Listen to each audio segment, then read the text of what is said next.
Pourquoi la France a perdu face à l'Allemagne en 1940? Comment une armée si puissante et si sûre d'elle a pu être vaincue? Eh bien, c'est en grande partie à cause d'un homme, le général Maurice Gamelin. Découvrons aujourd'hui l'histoire du pire général de l'histoire de France et pourquoi la France a perdu face à l'Allemagne en 1940. Maurice Gamelin naît le 20 septembre 1872 à Paris. Son père, Zéphirin, était contrôleur général des armées et il s'était distingué au service de Napoléon III. Très jeune, il manifeste un intérêt pour les questions militaires. Il fréquente le collège Stanislas de la rue Montparnasse, puis, brillant élève désormais déterminé à s'engager dans une carrière militaire, il intègre Saint-Cyr le 31 octobre 1891 et en sort major de promotion en 1893. C'est en Afrique du Nord qu'il commence sa carrière d'officier, où il peut mettre à profit ses dons pour le dessin et l'observation. Revenu en métropole en 1897, il prépare le concours d'entrée à l'école supérieure de guerre. Esprit fin, cultivé, travailleur et doué pour les études de tactique militaire, il se fait remarquer par le futur général Lanrezac, alors commandant en second de l'école, et par le futur maréchal Foch, qui sera son professeur préféré. Il poursuit ensuite comme stagiaire à l'état-major du 15e corps, une carrière qui s'annonce d'ores et déjà très brillante. Passé en 1904 du service d'état-major à la troupe, en 1906, il publie son étude philosophique sur l'art de la guerre, qui le place d'emblée parmi les meilleurs penseurs militaires de son temps. L'année 1906 marque un tournant dans la vie de Gamelin. Cette année-là, en effet, il est nommé officier d'ordonnance du général Joffre, qui commande alors la 6e division d'infanterie. Bien, voyons maintenant comment s'est déroulée la carrière de Gamelin au cours de la Première Guerre mondiale.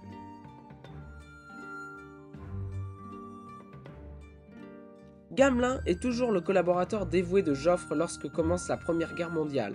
À ce poste, il fait preuve d'un zèle et d'une efficacité de premier ordre, surtout lors de la bataille de la Marne, où il rédigea les instructions qui allaient conduire à la victoire. C'est également à cette époque qu'il se rend compte de l'imbrication étroite du politique et du militaire pour la conduite des opérations. Le 1er novembre, il est nommé lieutenant-colonel et quitte le grand quartier général pour prendre le commandement de la 2e demi-brigade de chasseurs à pied. Avec elle, il combat en Alsace, puis dans la Somme. Nommé colonel en avril 1916, il poursuit son ascension et fait sans cesse l'admiration de ses supérieurs. Le 8 décembre 1916, il est nommé général de brigade à titre temporaire. Il ne sera resté colonel que 8 mois. Après un bref retour au grand quartier général, il devient chef d'état-major du groupe d'armées de réserve du général Joseph Alfred Michler. Le 11 mai 1917, il reçoit son dernier commandement de guerre, celui de la 9e division d'infanterie, dont il garde la tête jusqu'à l'armistice. Soucieux d'économiser la vie de ses hommes, il témoigne d'une grande habileté tactique, comme l'attestent ses combats dans la région du Noyon durant le printemps 1918. De 1919 à 1924, le général Gamelin dirige la mission militaire française au Brésil. Puis il est nommé commandant des troupes françaises au Levant, quand le général Weygand, qui fait peur aux parlementaires de gauche, est nommé vice-président du Conseil supérieur de la guerre. Gamelin, dont la réputation de républicain est bien établie, est nommé à ses côtés. On a là le premier rôle politique de Gamelin. Soutenu tout au long de sa carrière par Édouard Daladier, il succède en 1931 au général Weygand au poste de chef d'état-major général. C'est à cette époque que ses défauts, dissimulés jusque-là, commencent à apparaître. Bien qu'il dispose de grandes capacités intellectuelles, il manque de fermeté et d'esprit de décision. Il est chargé de la direction du grand quartier général des forces terrestres françaises. À partir de 1935, il cumule cette fonction avec celle d'inspecteur général des armées. Avant lui, seul Joffre avait eu autant de pouvoir. Quand Hitler fit pénétrer la Wehrmacht en Rhénanie le 7 mars 1936, le gouvernement français donne des instructions pour une mobilisation partielle en vue d'une action militaire. Gamelin le dissuade d'intervenir. Cet événement est assez prémonitoire de ce qu'il va se passer pendant la Seconde Guerre mondiale. Mais bref, revenons à notre histoire. Alors que ses services de renseignement surévaluent les moyens de la Luftwaffe, il a lui-même depuis des semaines délibérément exagéré la puissance des forces terrestres allemandes pour tenter d'obtenir des crédits supplémentaires. Il annonce devoir faire face à 22 divisions, qui pourraient devenir 120 dans la guerre d'usure qu'il prévoit. Il n'envisage donc pas d'action sans mobilisation générale, ce que le gouvernement ne peut ordonner. l'opinion publique était encore pacifiste. On apprendra plus tard qu'Hitler ne disposait que de 7 divisions opérationnelles dans un pays qui n'avait rétabli la conscription qu'un an plus tôt. Gamelin utilise le mensonge pour répandre la désinformation. Gamelin joue ainsi un rôle déterminant dans la préparation de la France au conflit à venir. Il imprègne de ses conceptions, aussi floues ou obsolètes soient-elles, l'armement, l'organisation, l'entraînement de l'armée. Le désastre arrive. C'est alors que se déclenche en 1939 la Seconde Guerre mondiale.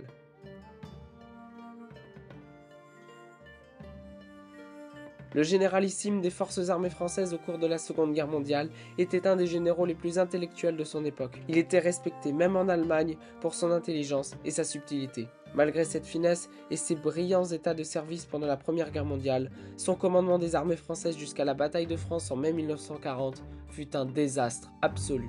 Gamelin soutient un plan stratégique défensif consistant à attendre l'attaque allemande en conservant un front continu de la Suisse à la mer du Nord, derrière la ligne Maginot, le long de la frontière allemande, puis avec des divisions de second ordre derrière l'obstacle naturel des Ardennes. Anticipant l'agression de la Belgique et des Pays-Bas, il mit au point une manœuvre consistant à avancer en Belgique jusqu'à la Dyle pour à la fois raccourcir la ligne de front et rallier les troupes belges. Le plan Dyle-Breda, qui consiste à utiliser la seule armée placée en réserve pour se porter jusqu'en Hollande, est adopté en dépit du fait que la quasi-totalité de ses grands subordonnés le désapprouvent. Cette manœuvre fut exécutée dès le début de la campagne, déplaçant les meilleures unités françaises et leur soutien aérien très loin du lieu de la véritable attaque allemande. Après la percée de Sedan, le président du Conseil, équivalent de Premier ministre aujourd'hui, Paul Reynaud, remplaça Gamelin comme il avait déjà voulu le faire à la veille de l'offensive allemande. Le 18 mai, alors que les armées françaises et britanniques cèdent sur tous les fronts, il obtient du président Lebrun le limogeage du généralissime Maurice Gamelin, vaincu par son manque de détermination. Il le remplace par le général Maxime Weygand, âgé de 73 ans, qui s'est acquis un certain prestige en qualité de second du maréchal Foch à la fin de la précédente guerre. On peut dès lors se poser une question. Quelles ont été les erreurs de Gamelin? En réalité, il y en a eu beaucoup.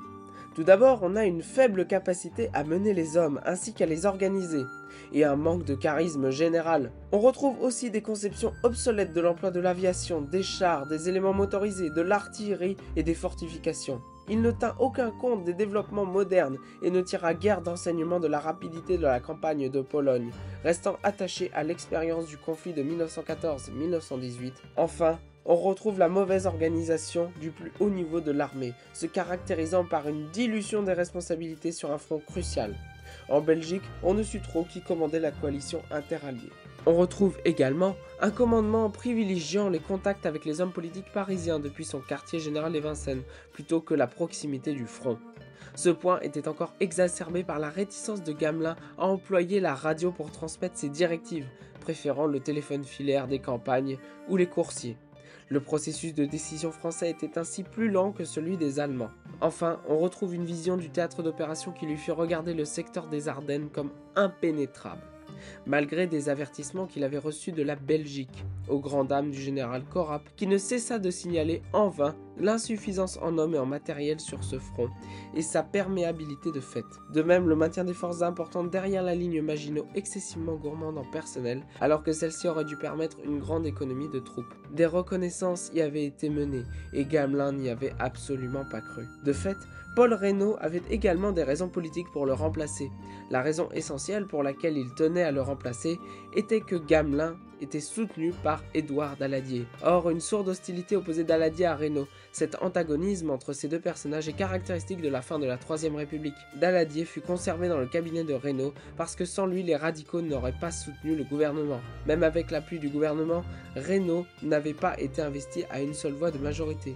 Il aurait aimé être au ministère de la Guerre et de la Défense nationale, mais Daladier tenait à le conserver et c'était le prix de sa participation.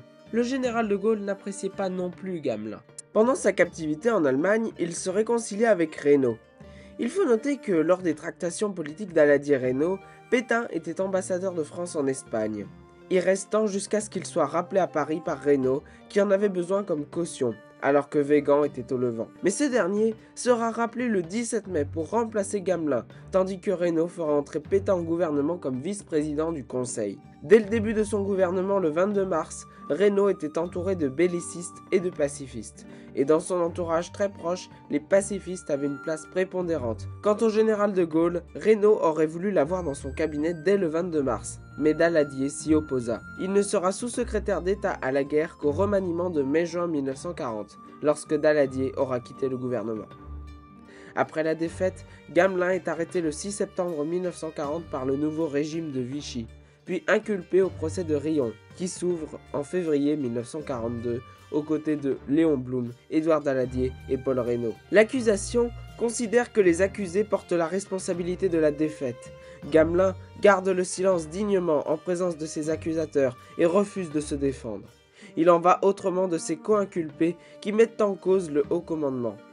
Devant les difficultés rencontrées par l'accusation, le procès est prématurément ajourné le 14 avril 1942 après 24 audiences pour un supplément d'information. En attente de la reprise du procès, qui n'aura jamais lieu, les prisonniers, dont Gamelin, Léon Blum et Édouard Daladier, sont maintenus en détention au fort du Portalet dans les Pyrénées. Lors de l'occupation de la zone libre par les Allemands en novembre 1942, les Allemands préfèrent récupérer le contrôle direct des prisonniers qui échappent alors à Vichy. Gamelin est alors interné en Allemagne près du camp de concentration de Buchenwald, où il est logé dans un baraquement réservé et chauffé avec Léon Blum et Léon Jouot. Gamelin et Jouot seront rapidement transférés au château d'Iter en Autriche, où ils seront rejoints par Paul Reynaud et Jean Borotra, puis plus tard par Albert Lebrun, le général Weygand et le colonel de Larocque. Les Américains les libéreront le 5 mai 1945. De retour en France après la guerre, Gamelin choisit de se poser en victime, bien qu'on ne lui demandât que peu de compte. Il décède au Val-de-Grâce à l'âge de 85 ans le 18 avril 1958. Cette histoire a révélé quelque chose d'important. La responsabilité de la défaite de la France en 1940 est celle du commandement et des méthodes archaïques qui furent utilisées pour combattre. L'armée française, une des, si ce n'est la plus puissante armée du monde à l'époque, s'est fait battre par un manque de bonne stratégie. Ne l'oublions pas. Merci beaucoup d'avoir regardé cette vidéo, n'hésitez pas à la liker si elle vous a plu et à vous abonner pour en avoir d'autres. À la prochaine!